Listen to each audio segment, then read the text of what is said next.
Mount St. Helens is located in southwestern Washington, specifically the Escambia County, Washington, in the Pacific Northwest region of the United States. Mount St. Helens coordinates are 46.2 degrees latitude north and 122.2 degrees longitude west. Mount St. Helens is also part of the Cascade Range. Some other volcanoes that are also part of the Cascade Range include Mount Hood, located in Oregon, Mount Jefferson, located in Oregon, and Mount Adams, located in Oregon. Mount St. Helens lies on the plate boundary of the Juan de Fuca and the North American plates. These plates are part of the Ring of Fire, which is a string of volcanoes that gather around the edge of the Pacific Ocean. The plate edge that created Mount St. Helens was destructive. The Juan de Fuca plate subducted beneath the North American plate.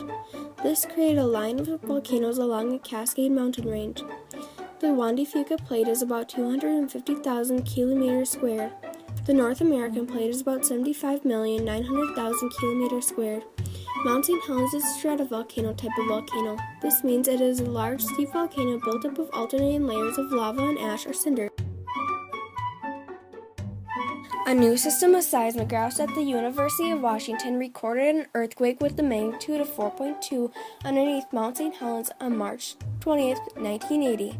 This created an on-the-clock watch to save people's lives.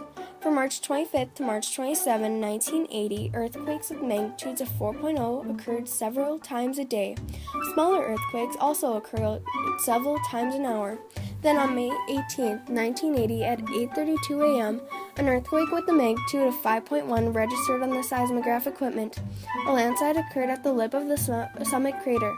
Within 15 seconds, the whole north face of the mountain was on the move. The north face collapsed, releasing superheated gases and trapped magma in a massive lateral explosion. Shortly after the lateral blast, a second vertical explosion occurred at the summit of the volcano, sending a mushroom cloud of ash and gases more than 12 miles into the air. The cloud of ash darkened the skies, causing streetlights to come on as far away as Spokane, Washington, more than 300 miles away. Ash continued to erupt for more than 9 hours. Ultimately, an estimated 540 million tons of ash drifted up to 2,200 square miles, settling over 7 states.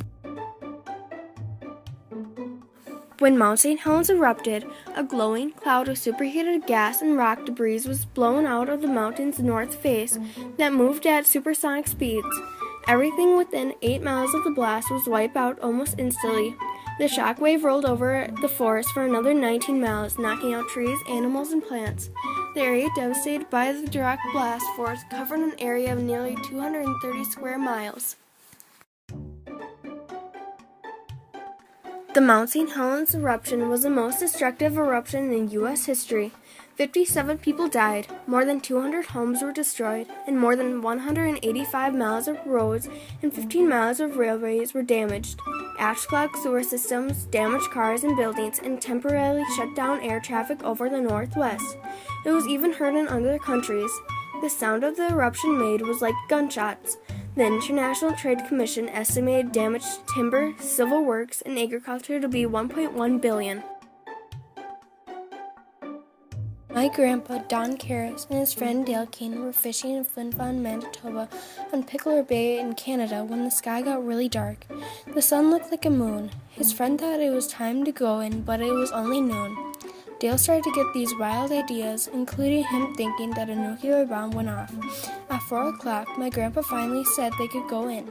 They got back to the resort and turned on the TV. They found out that Mount St. Helens had erupted.